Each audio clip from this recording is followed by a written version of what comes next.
Hello दोस्तों, स्वागत है आपका अपने चैनल टीचिंग हब में। आज हम लोग देखने वाले हैं दोस्तों एनसीईआरटी नोट्स, जो कि सामान्य विज्ञान का है दोस्तों। और क्लास 6 से लेकर 12 तक के ओल्ड एनसीईआरटी और न्यू एनसीईआरटी दोनों को सम्मिलित करके इस पुस्तक को बनाया गया दोस्तों।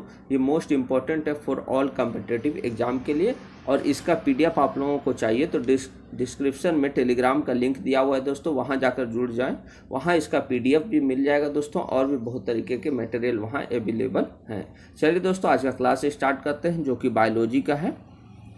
बायोलॉजी का चैप्टर 11 है दोस्तों, कृषि एवं पशुपालन। तो कृषि एवं पशुपालन अध्याय को देखते हैं दोस्तों, किस किस चैप्टर से लेकर बनाया गया है। तो एनसीईआरटी क्लास 8 चैप्टर नंबर 1 है दोस्तों, फसल उत्पादन एवं प्रबंध। चैप्टर 2 है दोस्तों, सूक्ष्म जीव, मित्र एवं शत्रु। और एनसीईआरटी का क्लास 11 चैप्टर 15 खाद्य संसाधनों में सुधार। इन तमाम चैप्टर्स को लेकर दोस्तों ये चैप्टर बनाया गया दोस्तों, जो मोस्ट इंपॉर्टेंट है फॉर ऑल कॉम्पिटिटिव एग्जाम के लिए।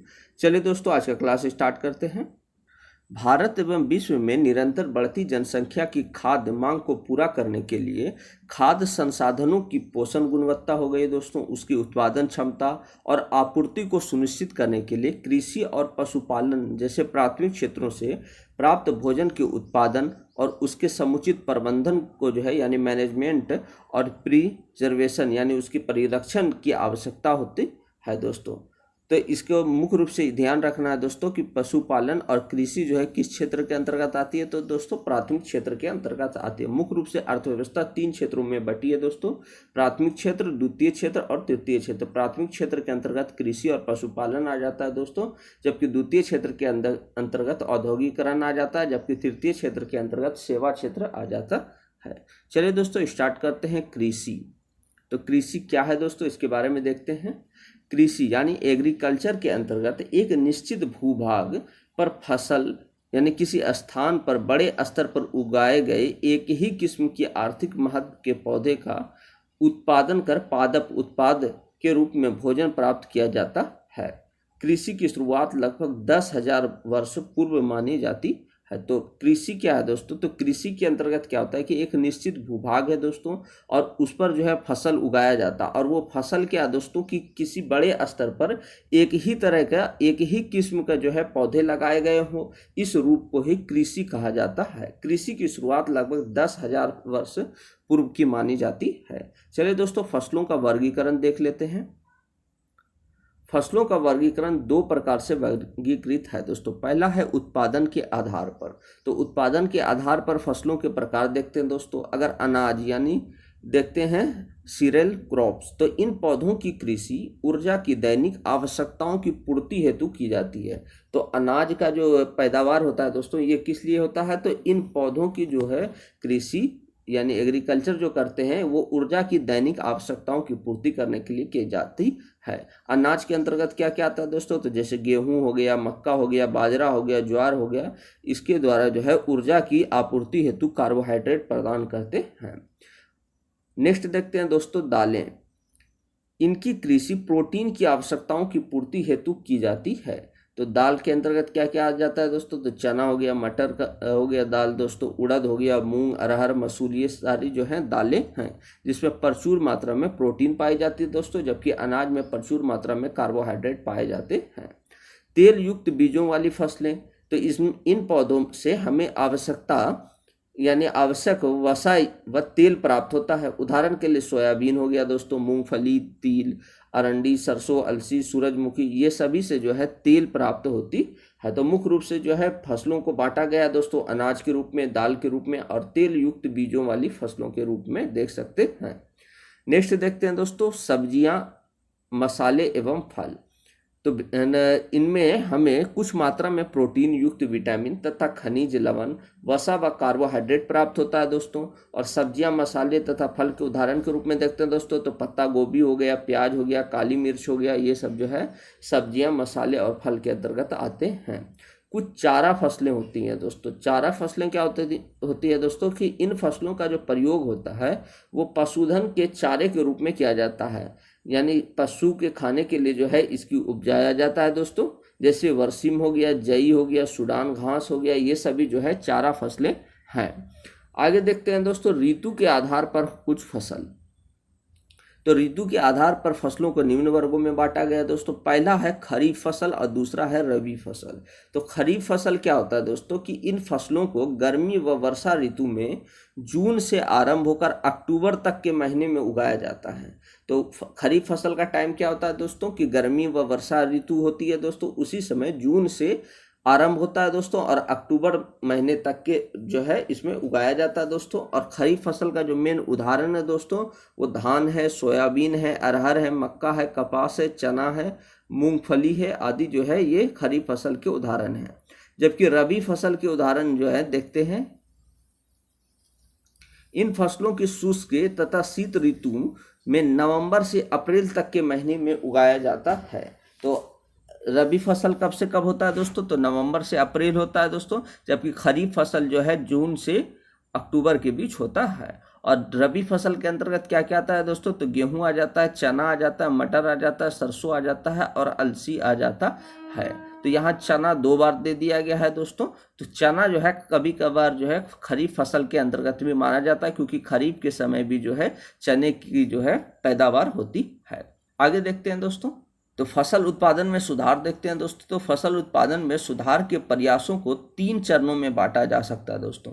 पहला है बोने हेतु बीजों का चयन करना, यानी किसी भी चीज़ को अगर बोना है यानी बुआई करना है तो उसके लिए बीजों का चयन उत्तम होना चाहिए। दूसरा दोस्तों फसलों की उचित देखभाल करना चाहिए। और तीसरा खेतों में उगी फसल की सुरक्षा तथा कटी हुई फसल को हानि से बचाना, ये जो है फसल उत्पादन में प्रमुख रूप से माना जाता है। अब देखते हैं दोस्तों फसल की किस्मों में सुधार। इस प्रयास का मुख्य उद्देश्य फसल की ऐसी किस्म की खोज करना है जो विभिन्न परिस्थितियों जैसे उच्च मृदा लवणता, विविध जलवायु परिस्थितियां हो गई दोस्तों, जल उपलब्धता यानी सूखा हो गया या बाढ़ हो गया में भी जीवित रह सके और बेहतर उत्पादन दे सके। फसल की किस्मों यानी प्रभेदों के लिए विभिन्न उपयोगी गुणों जैसे रोग प्रतिरोधक क्षमता हो गई दोस्तों, उर्वरक के प्रति अनुरूपता, उत्पादन की गुणवत्ता तथा उच्च उत्पादन का चयन प्रजनन द्वारा कर सकते हैं। इन गुणों से युक्त नई किस्म उच्च रूप से स्वीकार होती है। फसलों की किस्मों में ऐच्छिक गुणों को निम्न 2 विधियों द्वारा स्थानांतरित किया जा सकता है दोस्तों। यानी फसलों में जो ऐच्छिक गुण होता है दोस्तों उसको 2 विधि के द्वारा जो है चेंजेज किया जा सकता है। पहला है दोस्तों संकरण। तो संकरण में क्या होता है दोस्तों कि इस विधि में भिन्न अनुवांशिक गुणों यानी 2 अलग अलग भिन्न जो है अनुवांशिक गुण वाला जो पौधा होता है दोस्तों उनके बीच जो है संकरण यानी हाइब्रिडेशन द्वारा नई किस्म यानी संकर या उच्च उत्पादक किस्म या प्राप्त की जाती है। संकरण निम्न प्रकार से होती है। पहला है दोस्तों अंतरा किस्मीय यानी इंटर वेरिटल। इंटर वेरिटल में क्या होता है दोस्तों कि इस विधि में पादप की 2 भिन्न भिन्न किस्मों के मध्य संकरण कराया जाता है। यानी अंतरा किस्मीय यानी इंटर वेरिटल में क्या होता है दोस्तों कि कोई भी पादप है उसके दो भिन्न किस्म को लिया जाता है दोस्तों, प्रकार को लिया जाता है और उसके बीच संकरण कराया जाता है। जबकि अंतरा स्पीसीज इंटर स्पेसिफिक में इसमें एक वंश यानी जीन्स की 2 भिन्न जातियां यानी स्पीसीजों के मध्य संकरण कराया जाता है। तो इसमें क्या होता है दोस्तों अंतरा स्पीसीज में कि इसमें एक ही वंश रहता है दोस्तों, जीन्स रहता है, लेकिन उनके एक ही जीन्स के 2 भिन्न जातियों के बीच जो है संकरण कराया जाता है। तीसरा है दोस्तों अंतरावंशीय यानी इंटर जेनेरिक। इसमें विभिन्न जेनेरों से संबंधित पादपों के मध्य संकरण कराया जाता है। आगे देखते हैं दोस्तों अनुवांशिकी रूपांतरित फसलें। इसके द्वारा उच्च उत्पादकता, उच्च गुणवत्ता आदि गुणों वाली रूपांतरित फसल प्राप्त की जाती है। अनुवांशिकीय रूपांतरण द्वारा फसल में ऐच्छिक गुणों का उत्पादन किया जाता है दोस्तों। फसल की किस्म सुधार के कारक यानी फसल की जो प्रकार हैं उसमें कैसे सुधार किया जा सकता है दोस्तों, तो उसके बारे में देखते हैं कि कुछ कारक जिनके लिए फसलों की किस्म में सुधार किए जाते हैं वो निम्न है दोस्तों। पहला है उच्च उत्पादन। तो इसमें क्या होता है दोस्तों कि फसलों की किस्म में सुधार प्रति एकड़ फसल की उत्पादकता बढ़ाने हेतु किया जाता है दोस्तों। उन्नत किस्में, तो फसल उत्पादन की गुणवत्ता प्रत्येक फसल में भिन्न होती है। दाल में प्रोटीन की गुणवत्ता होती है दोस्तों, जबकि तिलहन में तेल की गुणवत्ता और फल तथा सब्जियों का संरक्षण महत्वपूर्ण होता है।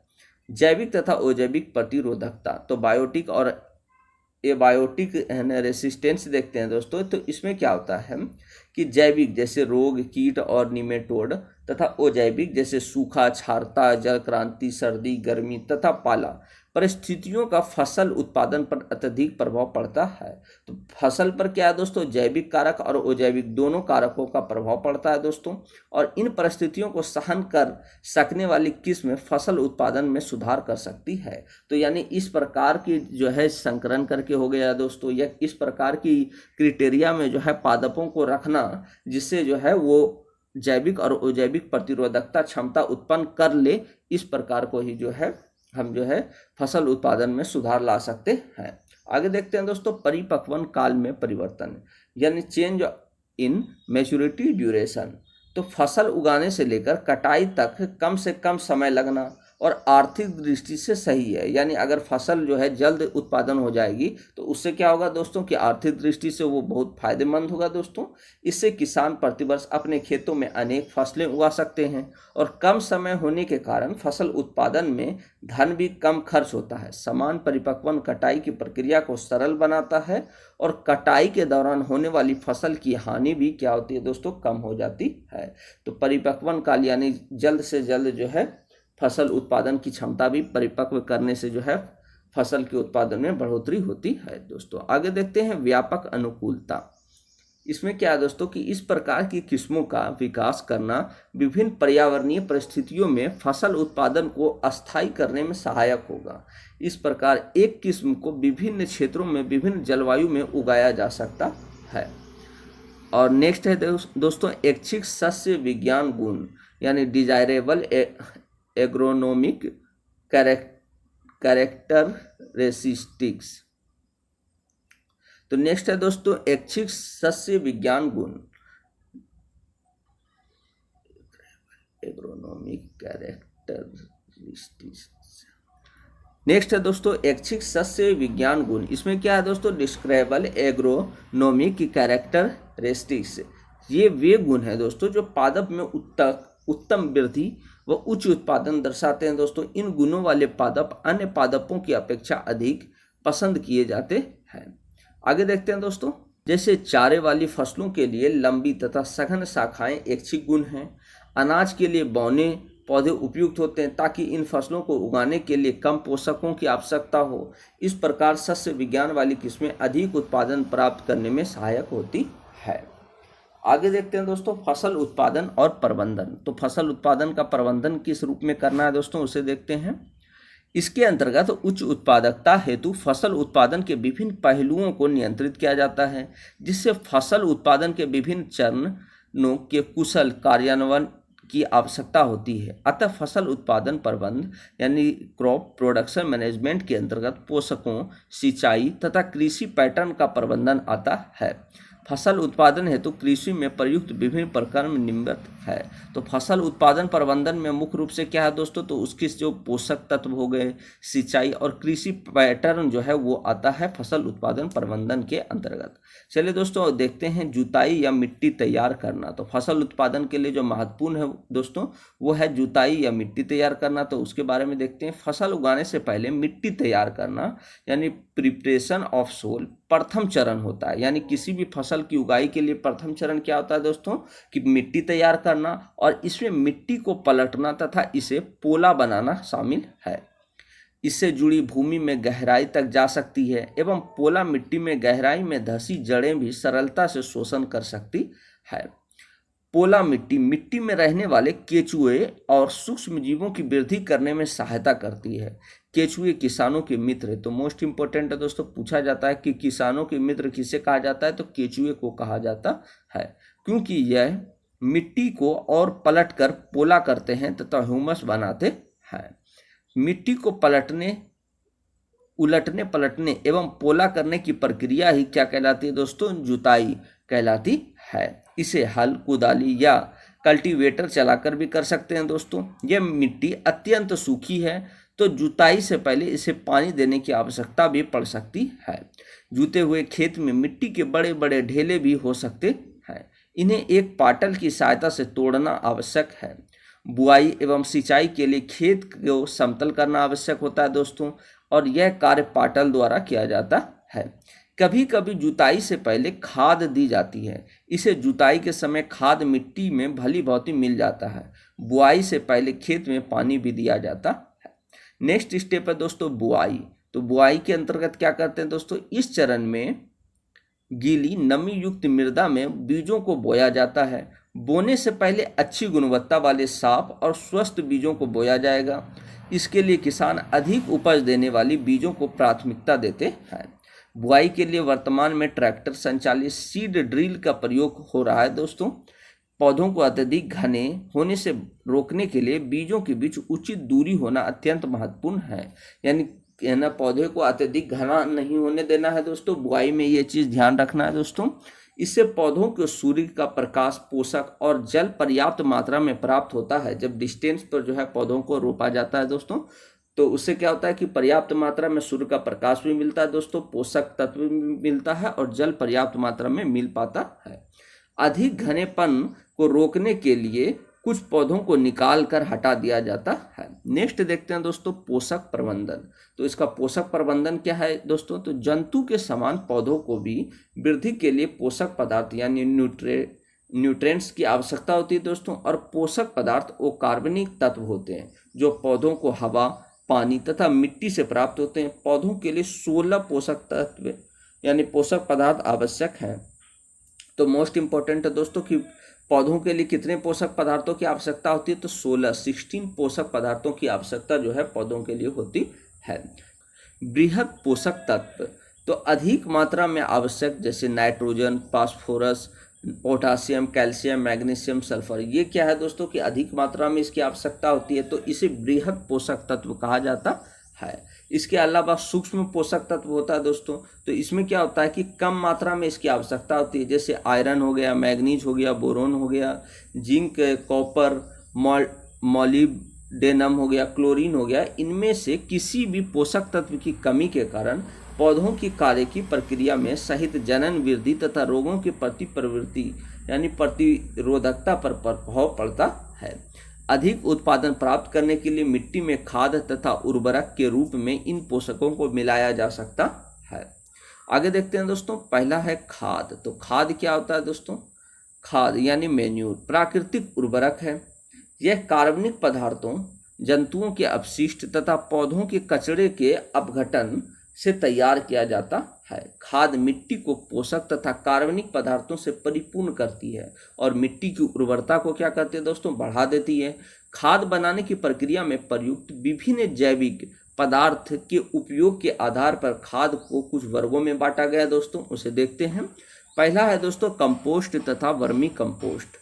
तो इसके अंतर्गत क्या होता है दोस्तों कि वह प्रक्रिया जिसमें कृषि अपशिष्ट पदार्थों जैसे पशुधन के मलमूत्र यानी गोबर हो गया दोस्तों, सब्जी के छिलके एवं कचरे हो गए दोस्तों, जानवरों द्वारा परित्याग चारे, घरेलू कचरे हो गए, सीवेज कचरे हो गए, फेंके हुए खरपतवार हो गए आदि को गड्ढे में विगलित यानी अपघटित कर देते हैं दोस्तों, और इसे ही कंपोस्टीकरण कहते हैं।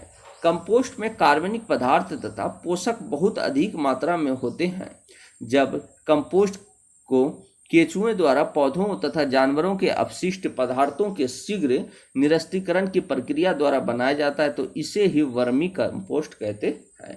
तो वर्मी कंपोस्ट में क्या होता है दोस्तों कि कंपोस्ट की हुई चीज़ों को केंचुए द्वारा पौधे तथा जानवरों के अपशिष्ट पदार्थों के शीघ्र निरस्तीकरण की प्रक्रिया द्वारा बनाया जाता है। यानी केंचुए के द्वारा जो बनाया गया अपशिष्ट पदार्थ से जो है खाद की प्रक्रिया है, उसे ही वर्मी कंपोस्ट कहते हैं। आगे देखते हैं दोस्तों हरी खाद यानी ग्रीन मैन्यूर।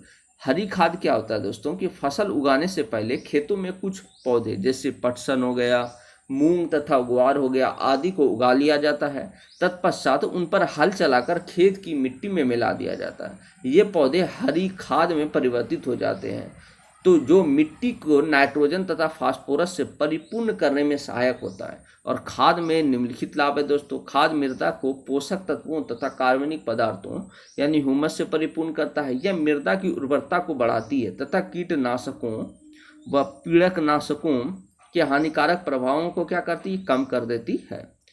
इसके कारण रेतीली मिट्टी में जल को धारण करने की क्षमता बढ़ जाती है। चिकनी मिट्टी में कार्बनिक पदार्थों की अधिक मात्रा पानी को निकालने में सहायता करती है, जिससे जल एकत्रित नहीं होता। जैविक कचरे जैसे खाद के प्रयोग द्वारा कोई भी उर्वरकों के उच्च प्रयोग से पर्यावरण की रक्षा कर सकता है। खाद पौधों के कचरे के चक्रीकरण यानी रोटेशन में सहायक होती है। नेक्स्ट देखते हैं दोस्तों उर्वरक। उर्वरक क्या है दोस्तों, यानी फर्टिलाइजर क्या है? व्यावसायिक रूप से तैयार रासायनिक पादप पोषक है। उर्वरक नाइट्रोजन, फास्फोरस तथा पोटासियम की आपूर्ति करते हैं। उर्वरकों के निम्नलिखित लाभ है दोस्तों, ये आसानी से उपलब्ध हो जाते हैं और इनका प्रयोग व संग्रह भी क्या होता है? आसान होता है, यानी सरल होता है। इनका प्रयोग उच्च उत्पादन के लिए होता है, परंतु ये आर्थिक दृष्टि से महंगे होते हैं। इनके उपयोग से अच्छी कायिक वृद्धि यानी पत्तियां, शाखाएं एवं फूल होती है और स्वस्थ पौधों की प्राप्ति भी होती है। उर्वरकों के निम्नलिखित हानियां भी हैं दोस्तों, तो उर्वरक की कुछ हानि भी देख लेते हैं।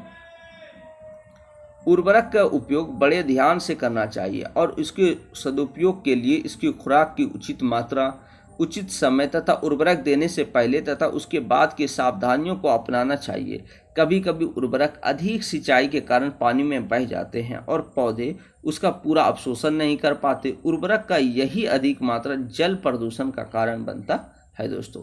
तो जल प्रदूषण के एक कारक में ये भी है दोस्तों कि उर्वरक की अधिक मात्रा जब एक जगह जो है जल के सापेक्ष जो है बह जाती है, तो इस प्रकार जल प्रदूषण भी होता है। उर्वरक के सतत प्रयोग से मिट्टी की उर्वरता घटती है, क्योंकि कार्बनिक पदार्थों की पुनः पूर्ति नहीं हो पाती। इससे सूक्ष्म जीव एवं भूमिगत जीवों का जीवन चक्र अवरुद्ध हो जाता है। उर्वरकों द्वारा कम समय में फसलों का अधिक उत्पादन प्राप्त हो सकता है, परंतु ये कुछ समय पश्चात मृदा की उर्वरता को हानि पहुंचाती है, जबकि खाद के प्रयोग के लाभ दीर्घ अवधि तक होते हैं। तो उर्वरक और खाद में अंतर देख लेते हैं दोस्तों, क्या अंतर है? उर्वरक एक मानव निर्मित लवण है दोस्तों, जबकि खाद एक प्राकृतिक पदार्थ है जो गोबर हो गया, पौधों के अवशेष से, विघटन से प्राप्त होता है दोस्तों। उर्वरक का उत्पादन फैक्ट्रियों में होता है, जबकि खाद खेतों में बनाई जा सकती है। उर्वरक से मिट्टी की हुमस प्राप्त नहीं होता, जबकि खाद से मिट्टी को हुमस प्रचुर मात्रा में प्राप्त होता है। उर्वरक में पादप पोषक जैसे नाइट्रोजन, फास्फोरस तथा पोटासियम प्रचुर में होते हैं, जबकि खाद में पादप पोषक तुलनात्मक रूप से कम होते हैं। नेक्स्ट देखते हैं दोस्तों सिंचाई। फसलों की विभिन्न विधियां जैसे नहरों हो गए दोस्तों, जलाशय हो गए, कुआं हो गया, ट्यूबवेल हो गया आदि द्वारा जल की आपूर्ति करने की प्रक्रिया ही क्या कहलाती है? सिंचाई कहलाती है। यानी सिंचाई इरिगेशन क्या कहलाती है दोस्तों कि फसलों को विभिन्न विधियों द्वारा जैसे नहर हो गया, किसी जलाशय हो गया, कुआं हो गया, ट्यूबवेल आदि द्वारा जल को आपूर्ति किया जाता है दोस्तों। इस प्रक्रिया को ही सिंचाई कहते हैं। भारत में अधिकांश खेती वर्षा पर आधारित होती है। अधिकांश क्षेत्रों में फसल की उपज समय पर मानसून आने तथा वृद्धि काल में उचित वर्षा होने पर ही निर्भर करती है। सिंचाई का समय एवं बारंबारता फसलों, मिट्टी एवं ऋतु से भिन्न होता है। गर्मी में पानी देने की बारंबारता अपेक्षाकृत अधिक होती है। आगे देखते हैं दोस्तों, जल संसाधन के प्रकार के आधार पर कृषि हेतु प्रयुक्त कुछ सामान्य सिंचाई के साधन निम्नवत हैं। पहला है दोस्तों कुएं। ये वहाँ बनाए जाते हैं जहाँ सिंचाई के लिए भूमिगत जल उपलब्ध होता है, और ये भी दो प्रकार का होता है दोस्तों। एक तो खुदे हुए कुएं और दूसरा है ट्यूबवेल हो गया दोस्तों। तो इसमें क्या होता है कि इसके द्वारा भूमिगत जल स्तरों में स्थित पानी को एकत्र किया जाता है दोस्तों। जबकि नलकूपों में क्या होता है दोस्तों, इसमें पानी पंप द्वारा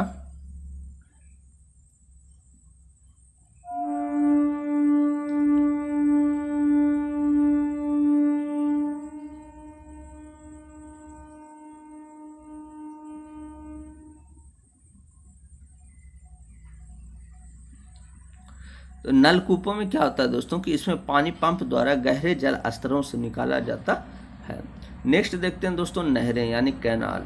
ये सिंचाई का बहुत विस्तृत तथा व्यापक तंत्र है, जिसमें पानी या एक या अधिक जलाशयों अथवा नदियों या बांध से आता है। मुख्य नहर से निकली शाखाएं विभाजित होकर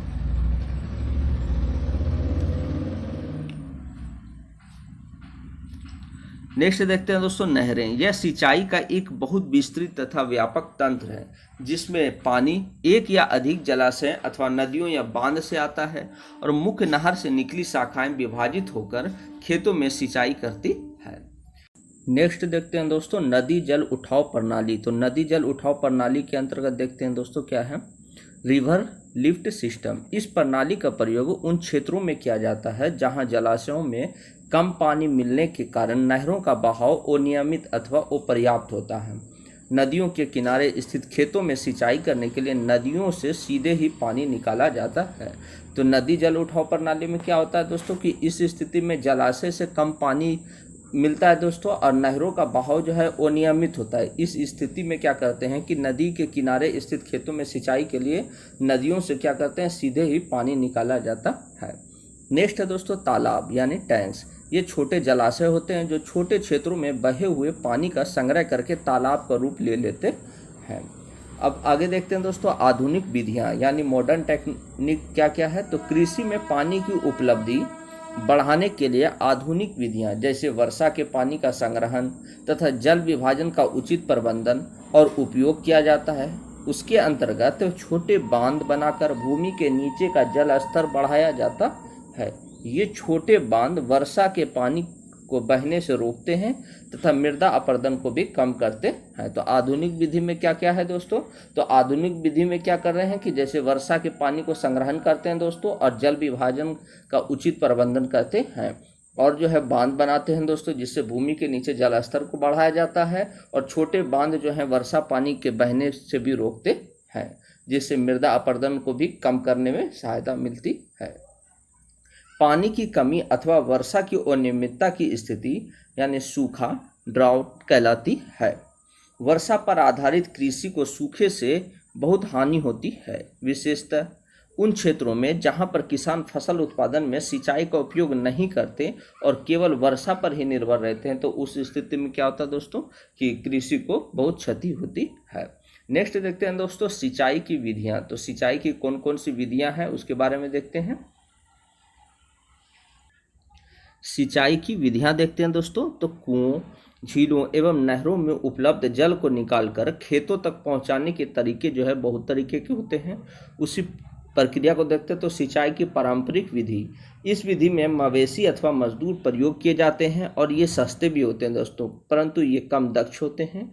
और विभिन्न पारंपरिक तरीके निम्न हैं। तो बहुत सारे पारंपरिक तरीके से जो है सिंचाई की जाती है, जैसे मोट घिरनी के द्वारा पानी निकाला जाता है दोस्तों, ढेकली के द्वारा, चेन पंप, राहट यानी उत्तोलक तंत्र, ये भी इसके द्वारा जो है सिंचाई की जाती है। तो ये क्वेश्चन भी एक बार पूछा जा चुका है दोस्तों कि राहट क्या है। तो राहट सिंचाई की पारंपरिक विधि है। आगे देखते हैं दोस्तों सिंचाई की आधुनिक विधियां। तो सिंचाई की आधुनिक विधियां क्या है। तो इन विधियों के द्वारा हम जल का उपयोग मितव्ययता से कर सकते हैं। मुख्य विधि जैसे छिड़काव विधि, तो स्प्रिंकलर सिस्टम है। इसके अंतर्गत क्या होता है दोस्तों कि इस विधि का उपयोग असमतल भूमि के लिए किया जाता है जहां पर जल का कम मात्रा में उपलब्ध होता है। उधर में पाइपों यानी नलों के ऊपरी सिरों पर घूमने वाला नोजल लगा देते हैं दोस्तों और ये पाइप निश्चित दूरी पर मुख्य पाइप से जुड़े होते हैं और जब पंप की सहायता से जल मुख्य पाइप में छोड़ा जाता है दोस्तों तो वह घूमते हुए नोजल से बाहर निकलता है और इसका छिड़काव लॉन, कॉफ़ी की खेती की कई अन्य फसलों के लिए अत्यंत उपयोगी होती है। तो छिड़काव तंत्र क्या है दोस्तों, तो आर्टिफिशियल रहना सिंचाई विधि है और इसमें क्या होता है दोस्तों कि इस स्थिति में क्या करते हैं कि नोजल जो है उस पर एक नोजल लगा दिया जाता है दोस्तों पाइप पर, जो कि घूमती है और उसके द्वारा जब पानी डाला जाता है प्रेशर के साथ तो वो छिड़काव हो जाती है और जो है इसका मुख्य रूप से जो उपयोग किया जाता है वो कॉफ़ी की खेती में किया जाता है। नेक्स्ट है दोस्तों ड्रिप सिंचाई। ड्रिप सिस्टम में क्या है दोस्तों कि इस विधि में जल बूंद बूंद करके सीधे पौधों की जड़ों में गिरता है, अतः इसे ड्रिप सिंचाई कहते हैं। फलदार पौधों, बगीचों एवं वृक्षों को पानी देने का यह सर्वोत्तम तरीका है। इस विधि में जल व्यर्थ नहीं होता और यह जल की कमी वाले क्षेत्रों के लिए एक वरदान है। तो जल की कमी से जो क्षेत्र है ना घोषित है दोस्तों, उस स्थिति में ड्रिप सिंचाई परियोजना लाकर जो है वहाँ कृषि की उर्वरता को बढ़ाया जा सकता है, यानी कृषि उत्पादन को बढ़ाया जा सकता है। आगे देखते हैं दोस्तों फसल पैटर्न। तो फसल पैटर्न क्या होता है इसके बारे में देखते हैं। क्रॉपिंग पैटर्न, का प्रयोग खेती हेतु भूमि के एक ही क्षेत्र का उपयोग करके अधिकतम लाभ प्राप्त करने हेतु किया जाता है। यह फसल उत्पादन न होने या बहुत कम होना जैसे रोग आदि की संभावनाओं को कम कर देता है, इसलिए फसलों के विभिन्न पैटर्न से उगाया जाता है। फसलों के पैटर्न के बारे में देखते हैं दोस्तों। पहला है मिश्रित फसल यानी मिक्स्ड क्रॉपिंग। इसमें क्या होता है कि दो या दो से अधिक फसलों को एक साथ ही एक खेत में उगाते हैं। तो मिश्रित फसल में क्या करते हैं कि दो या दो से अधिक फसलों को एक साथ ही क्या करते हैं, खेत में उगाते हैं। जैसे गेहूं चना हो गया दोस्तों, या गेहूं सरसों हो गया, या मूंगफली सूरजमुखी हो गया। इसके कुछ लाभ भी हैं दोस्तों। इससे हानि होने की संभावना कम रहती है, क्योंकि एक फसल के नष्ट हो जाने पर भी दूसरी फसल के उत्पादन की आशा बनी रहती है। आगे देखते हैं दोस्तों, अंतरा फसलीकरण। इसमें क्या होता है दोस्तों, इंटरक्रॉपिंग में क्या होता है कि इसमें दो अथवा दो से अधिक फसलों को एक साथ ही एक ही खेत में निर्दिष्ट पैटर्न पर उगाते हैं। कुछ पंक्ति में एक प्रकार की फसल तथा उनके एकांतर में दूसरी पंक्ति में दूसरे प्रकार की फसल उपजाई जाती है। इसे अंतरा फसलीकरण कहते हैं दोस्तों, यानी इंटरक्रॉपिंग कहते हैं।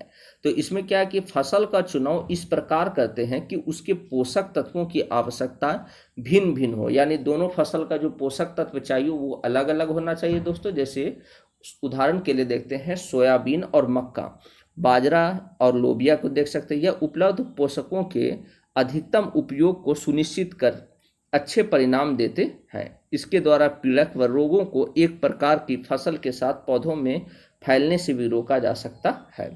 नेक्स्ट तीसरा है दोस्तों मोस्ट इम्पोर्टेंट फसल चक्र यानी क्रॉप रोटेशन। ये मोस्ट इम्पोर्टेंट है दोस्तों इसमें कि किसी खेत में क्रमवार पूर्व नियोजित कार्यक्रम के अनुसार विभिन्न फसलों के उगाने के चक्र को ही क्या कहते हैं, फसल चक्र कहते हैं। तो इसमें क्या होता है दोस्तों कि किसी खेत में क्या करते हैं कि क्रम के अनुसार जो है एक नियोजित प्रक्रिया के द्वारा जो है विभिन्न फसलों को उगाया जाता है, और इसी प्रक्रिया को ही फसल चक्र कहते हैं।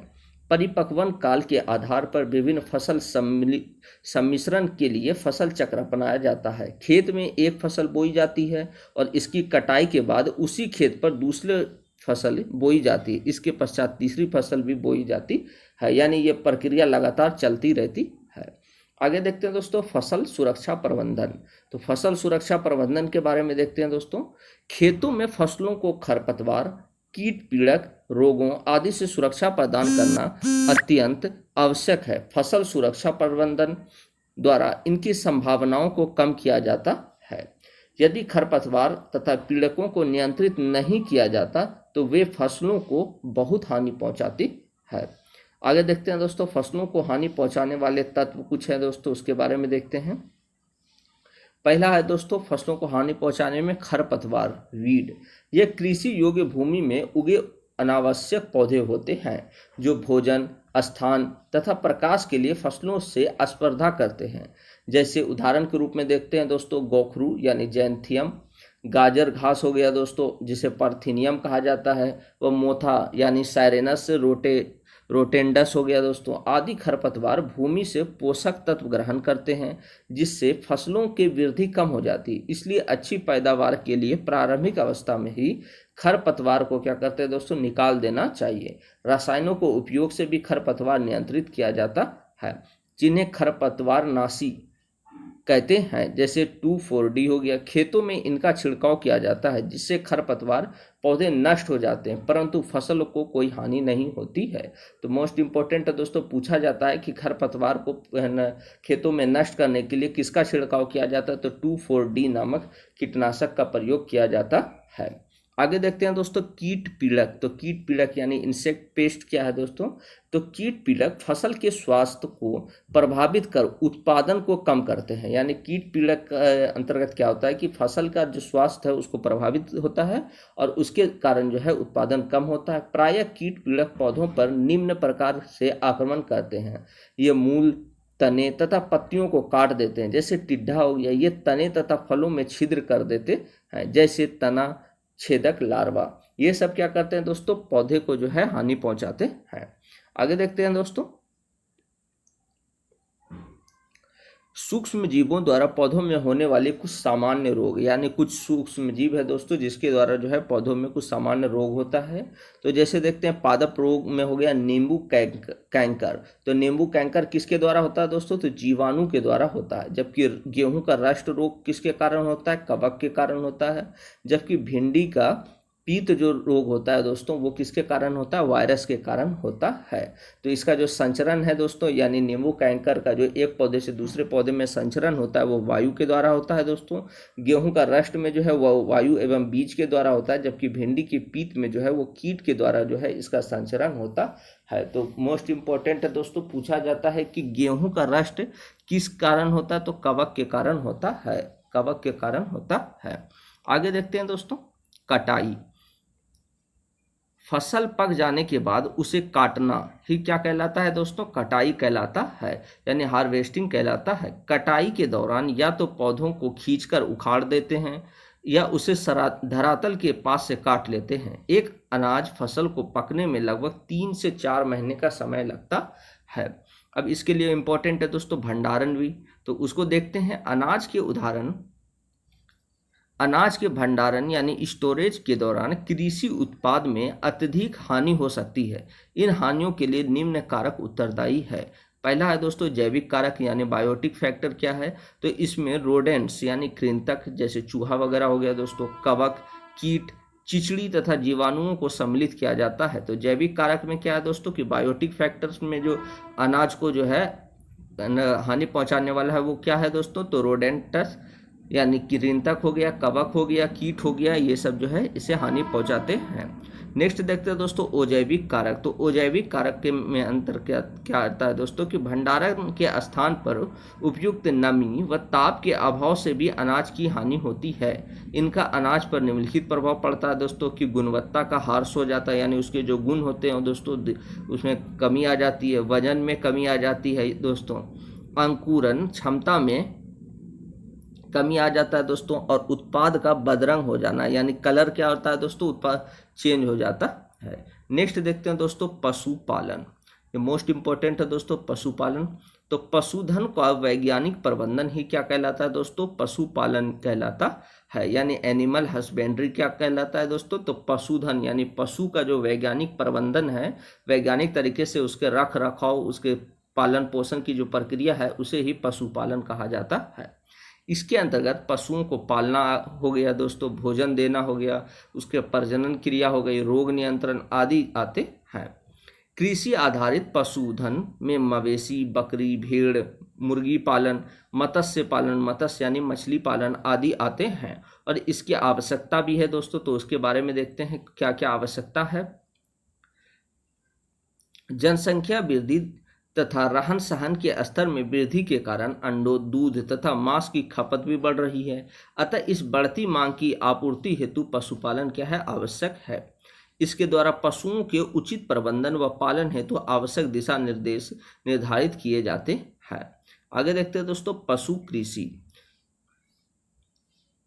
भारत में पशुपालन के 2 उद्देश्य हैं। पहला है दोस्तों दूध प्राप्त करना और दूसरा है कृषि कार्य, जैसे हल चलाना हो गया दोस्तों, सिंचाई हो गया तथा बोझा ढोने में प्रयोग किया जाता है। भारतीय पालतू पशुओं की 2 मुख्य जातियां हैं। एक तो है दोस्तों गाय और दूसरा है भैंस। तो गाय में बॉस इंडिकस गाय का नाम है दोस्तों, जबकि भैंस का वैज्ञानिक नाम क्या है दोस्तों? तो बुवेलस बुविलिस है। तो बॉस इंडिकस पूछा जाता है दोस्तों कि किसका वैज्ञानिक नाम है? तो गाय का नाम है। उनके कार्य के आधार पर पशुओं को 2 वर्गों में बांटा गया है दोस्तों। पहला है दुधारू पशु और दूसरा है ड्रॉट पशु।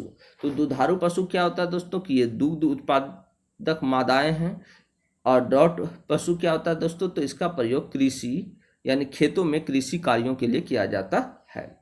आगे देखते हैं दोस्तों पशुओं की नस्लें। देसी नस्ल हो गया दोस्तों और विदेशी नस्ल हो गया। तो इनमें उच्च रोग प्रतिरोधक क्षमता पाई जाती है। तो देसी नस्ल की जो भी पशु रहती है दोस्तों उसमें उच्च रोग प्रतिरोधक क्षमता पाई जाती है। उदाहरण के लिए रेड सिंधी और साहिवाल, ये जो है देसी नस्ल है दोस्तों, और इसमें जो है रोग प्रतिरोधकता क्षमता अधिक पाई जाती है। विदेशी नस्ल देखते हैं दोस्तों, तो इसका क्या होता है, दुग्ध श्रावण काल लंबा होता है, यानी दूध देने का समय लंबा होता है दोस्तों। उदाहरण के लिए जैसे जर्सी हो गई दोस्तों, ब्राउन स्विस हो गई, इन दोनों नस्लों में संकरण कराकर ऐच्छिक गुण वाली संतति प्राप्त की जा सकती है। आगे देखते हैं दोस्तों, पशुओं की आवश्यकताएं। पशुओं की खाद्य आवश्यकताएं क्या क्या है दोस्तों, तो देखते हैं। पशुओं को एक संतुलित आहार की आवश्यकता होती है, जिसमें उचित मात्रा में पोषक तत्व उपस्थित होने चाहिए। पशुओं की खाद्य आवश्यकताएं दो प्रकार की होती है दोस्तों, एक तो स्वास्थ्य हेतु और दूसरा है दुग्ध उत्पादन हेतु। तो स्वास्थ्य हेतु क्या होता है दोस्तों, तो वह आहार जो पशुओं के अच्छे स्वास्थ्य हेतु आवश्यक होता है, उसे जो है पशुओं की खाद्य आवश्यकता के अंतर्गत देखा जाता है दोस्तों। और दूसरा है कि वह आहार जो दुग्ध श्रावण काल में दूध के उत्पादन को बढ़ाता है, जो है वो दुग्ध उत्पादन हेतु इम्पोर्टेंट है। आगे देखते हैं दोस्तों, तो क्या क्या पशु आहार है, तो उसके बारे में देखते हैं। मोटा चारा व रुक्षांश, यह रेशे युक्त होता है, इसमें पोषक तत्वों की मात्रा कम होती है दोस्तों, जैसे हरा चारा हो गया, भूसा हो गया, फली हो गया, ये मोटा चारा के अंतर्गत आता है। जबकि सांद्र के अंतर्गत क्या आता है कि इसमें रेशे कम होते हैं और प्रोटीन तथा अन्य पोषक तत्वों की मात्रा अधिक होती है, जैसे चना व बाजरा जो है ये इसके पशु आहार के अंतर्गत माना जाता है। उपयुक्त पदार्थों के अतिरिक्त कुछ आहारों में अतिरिक्त सूक्ष्म पोषक तत्व उपस्थित होते हैं, जो पशुओं के स्वास्थ्य तथा दूध उत्पादन क्षमता को बढ़ाते हैं। आगे देखते हैं दोस्तों, पशुओं के रोग। तो पशु में कौन कौन से रोग होते हैं दोस्तों, उसके बारे में देखते हैं। पशु अनेक प्रकार के रोगों से ग्रसित हो सकते हैं, जिनके कारण उनकी दूध उत्पादन क्षमता में कमी आ सकती है अथवा उनकी मृत्यु भी हो सकती है। तो पशुओं के परजीवी दो प्रकार के हो सकते हैं दोस्तों, एक तो बाह्य परजीवी होगा, दूसरा अंतः परजीवी। तो बाह्य परजीवी क्या होता है दोस्तों कि ये त्वचा पर पाए जाते हैं और वह त्वचा के रोग उत्पन्न करते हैं, जैसे जू हो गया दोस्तों, घुन हो गया, ये बाह्य परजीवी के अंतर्गत आते हैं दोस्तों। और अंतः परजीवी के अंतर्गत देखते हैं, इसमें वे कृमि आते हैं जो अमाशय व आंत तथा यकृत को प्रभावित करते हैं। पशुओं के संक्रामक रोग विभिन्न बैक्टीरिया यानी जीवाणु, वायरस यानी विषाणु आदि से होता है। इन रोगों से बचाने के लिए पशुओं को टीका लगाया जाता है। आगे देखते हैं दोस्तों, कुक्कुट या मुर्गी पालन। मुर्गी पालन यानी पोल्ट्री फार्मिंग क्या होता है दोस्तों कि अंडे व कुक्कुट मांस के उत्पादन को बढ़ाने के लिए किया जाता है। अतः कुक्कुट पालन में उन्नत मुर्गी की नस्लें विकसित की जाती है। अंडों के लिए अंडे देने वाली लेयर मुर्गी का पालन किया जाता है तथा मांस के लिए ब्रोलर को पाला जाता है। तो लेयर मुर्गी क्या है दोस्तों, तो अंडा देने वाली मुर्गी है दोस्तों, तब जबकि मांस के लिए जो है ब्रोलर मुर्गी को पाला जाता है। ब्रोलर क्या हो गया, मांस उत्पादन करने वाली मुर्गी हो गई दोस्तों, और लेयर मुर्गी अंडा देने वाली मुर्गी हो गई। नई किस्में बनाने के लिए देसी यानी जैसे एसील तथा विदेशी लेग हॉर्न नस्लों का संकरण कराया जाता है। इन संकरण कार्यक्रमों का उद्देश्य निम्न वांछनीय गुण वाली किस्मों का विकास करना होता है, जैसे चूजों की संख्या तथा गुणवत्ता में सुधार करना हो गया दोस्तों। छोटे कद के ब्रोलर माता पिता द्वारा चूजों के व्यावसायिक उत्पादन हेतु गर्मी अनुकूलन क्षमता और उच्च तापमान को सहने की क्षमता प्रवृत्ति जो है लाना, या देखभाल में कम खर्च की आवश्यकता हो, इस सब प्रक्रिया को देखते हुए संकरण कराया जाता है। आगे देखते हैं दोस्तों, अंडे देने वाले तथा ऐसी क्षमता वाली पक्षी जो कृषि के उपोत्पाद यानी एग्रीकल्चर बाय प्रोडक्ट्स से प्राप्त सस्ते रेशेदार आहार उपयोग कर सकें। ब्रोलर का आवास, पोषण तथा पर्यावरणीय आवश्यकताएं अंडे देने वाले कुक्कुट यानी लेयर मुर्गी से भिन्न होती है। ब्रोलर के आहार में प्रोटीन तथा वसा की प्रचुर मात्रा होती है, जबकि कुक्कुट आहार में विटामिन के की मात्रा अधिक होती है। तो जो मुर्गी अंडा देने वाली है दोस्तों उसे कुक्कुट कहा जाता है दोस्तों, और लेयर मुर्गी कहा जाता है। इसके जो आहार में विटामिन के की प्रचुर मात्रा पाई जाती है, जबकि ब्रोलर जो कि मांस उत्पादन के लिए मुर्गी है दोस्तों, उसमें आहार में प्रोटीन और वसा की प्रचुर मात्रा होती है। आगे देखते हैं दोस्तों, मत्स्य पालन। हमारे भोजन में मछली प्रोटीन का एक समृद्ध स्रोत है। तो मछली किसका स्रोत है दोस्तों, तो मुख्य रूप से प्रोटीन पाया जाता है। मछली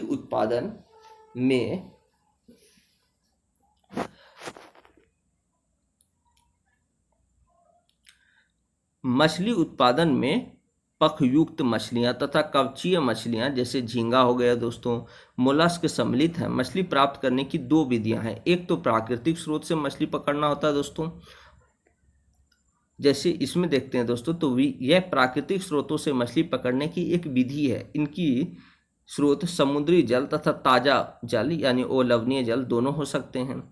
समुद्री मत्स्यिकी, भारत की समुद्री मछली संसाधन क्षेत्र लगभग 7500 किलोमीटर समुद्री तट तथा इसके अतिरिक्त समुद्र की गहराई तक है। सर्वाधिक प्रचलित समुद्री मछलियाँ पॉम्फ्रेट, मैकर्ल, टूना, सार्डाइन तथा बॉम्बे टक है। उच्च आर्थिक महत्व वाली समुद्री मछलियाँ निम्न हैं, जैसे पखयुक्त मछलियाँ हो गई जिसमें मूलेट हो गया दोस्तों, भेटकी हो गया, पर्ल स्पॉट हो गया। जबकि कवचीय मछलियों में झींगा हो गया, मसल हो गया, ओयस्टर हो गया और समुद्री खरपतवार भी जो है कवचीय मछली में आते हैं। ओयस्टर का संवर्धन मोतियों को प्राप्त करने के लिए किया जाता है। सैटेलाइट तथा प्रतिध्वनि गंभीरता मापी से खुले समुद्र में मछलियों के बड़े समूह का पता लगाया जा सकता है और इन सूचनाओं का उपयोग कर मछली का उत्पादन बढ़ाया जा सकता है। आगे देखते हैं दोस्तों, भविष्य में समुद्री मछलियों का भंडार यानी स्टॉक कम होने की अवस्था में इन मछलियों की पूर्ति संवर्धन के द्वारा हो सकती है। इस प्रणाली को समुद्री संवर्धन यानी मेरीकल्चर कहते हैं। आगे देखते हैं दोस्तों, अंतःस्थलीय मत्स्यिकी। इसमें क्या होता है कि ताजे जल व खारे जल के स्रोत से मछली उत्पादन किया जाता है। ताजे जल के स्रोत जैसे नाले हो गए, तालाब हो गया दोस्तों, पोखर हो गया तथा नदियाँ, वे सारे जल के संसाधन जहाँ समुद्री जल तथा ताज़ा जल मिश्रित होता है। जैसे नदी मुख, एस्चुरी, लैगून की महत्वपूर्ण मत्स्य भंडारण है। जब मछलियों के प्रग्रहण अंतःस्थलीय वाले स्रोत पर किया जाता है तो उस उत्पादन अधिक नहीं होता है। मछली संवर्धन कभी कभी धान की फसल के साथ भी किया जाता है। इसमें धान की फसल को जल की उच्च मात्रा में मछलियों को भोजन प्राप्त होता है। आगे देखते हैं दोस्तों, मछली संवर्धन। इसमें मत्स्य संवर्धन यानी फिश कल्चर द्वारा मछलियाँ प्राप्त की जाती है।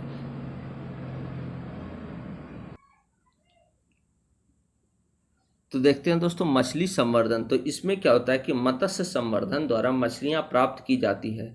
यह प्रायः ताजे जल या समुद्र तट के निकट किया जाता है। अतः मत्स्य उत्पादन समुद्र तथा ताजे जल के पारिस्थितिक तंत्रों में किया जाता है। नेक्स्ट है दोस्तों, देखते हैं मधुमक्खी पालन। मधुमक्खी पालन यानी बी कीपिंग, शहद व मोम प्राप्ति हेतु मधुमक्खियों का पालन, देखभाल व उचित प्रबंधन है। व्यावसायिक स्तर पर शहद के उत्पादन हेतु मधु वाटिका या मधुमक्खी फार्म बनाए जाते हैं, यानी फार्म वगैरह बनाया जाता है दोस्तों मधुमक्खी पालन के लिए। मधुमक्खी पालन के कुछ लाभ हैं दोस्तों। इसके लिए कम लागत की आवश्यकता होती है दोस्तों। इसमें अनेक प्रकार के उत्पादन जैसे शहद हो गया, खाने या अन्य उत्पाद बनाने हेतु, मोम औषधि व सौंदर्य उत्पाद बनाने के लिए, मधुमक्खी विष आदि प्राप्त होते हैं। शहद में लेब्यूलेज, डेक्सट्रोज एवं माल्टोज होता है। तो शहद में क्या क्या पाया जाता है दोस्तों? तो लेब्यूलेज पाया जाता है दोस्तों, डेक्सट्रोज और मुख्य रूप से माल्टोज पाया जाता है। यह किसानों के लिए आय का एक अतिरिक्त स्रोत होता है। यह परागण द्वारा फसल के उत्पादन को बढ़ाने में भी सहायता करता है।